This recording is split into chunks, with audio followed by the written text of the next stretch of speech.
Kevin, I got you the switch thingy. Hey, thanks, Philip. Hey, what would you playing with here? What is this thing? So that's our E300 overload relay. Oh, very interesting. Could you tell me about it? Yes, I sure could.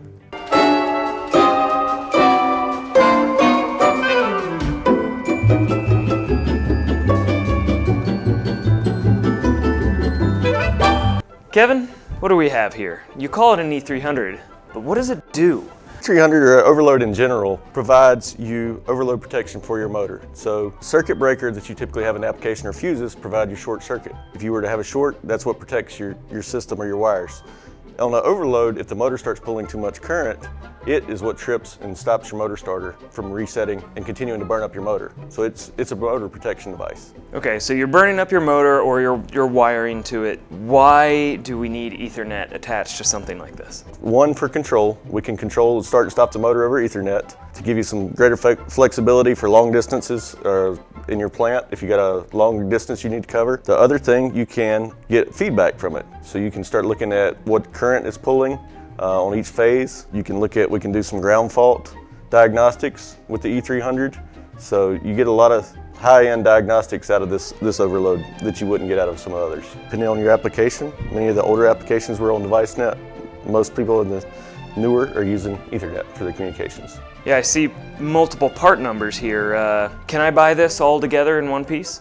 So it's actually made up of 3 separate components. You have the communication module, which is located here on the top. That one that you have particularly in your hand is the Ethernet communication module, and that's what contains your IP address, all that information that you're setting up to communicate with it. And then next we have the control module, basically the brains of the unit itself. It's what you wire some additional I/O into, because the E300 is capable of having additional I/O, almost like a remote I/O chassis out in the field. Well, I also see an Ethernet port here. What does that do? In a lot of motor control centers, people want a push button control on the outside of their door to reset it. That's where the push button control module is wired back to. So the bottom portion, and we can get in many different configurations depending on what you're mounting it to, is what they call the sensing module. So there's sensing modules and specific ones for IAC contactors like here.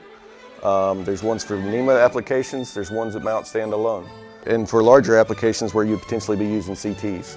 Really, what's underneath this? Like, what's inside here? Inside of there is really the current monitoring portion of the E300. So again, there's probably CTs inside of there, and that's what brings the information back to the control module and allows for it to be monitored. When I mentioned CTs in larger applications, you can get these to fit up to like 200 amp applications, basically where the CTs are contained inside of the unit. Mm-hmm. Once you get above that, it's kind of an industry standard. Everybody's moved to using separate mounted CTs, just so that this product doesn't have to get so large and from a cost standpoint, so they'll use separate CTs. Be pretty chunky, yes. I see we have a MCP here, and also we have 2 contactors. Why do we have 2 contactors? So in this application, this is an IAC motor starter, reversing motor starter. So we have one for forward and one for reverse. Mm-hmm. And then these are actually interlocked together so that you can't pull them both in at the same time. Again, because if you pulled them both in at the same time, it's not a good situation. You're crossing 2 phases of electricity, which is not a good thing. Yeah, that would be fun. It would let all the smoke out. So the E300 typically, you'll notice this module we have here has the stabs already made onto it. So it will mount directly onto our 100C contactors. So it slides in there, and then we'll just tighten the stabs down on all 3 phases to the proper torque spec. And then also you have a lock down here on the bottom that just locks it to the contactor.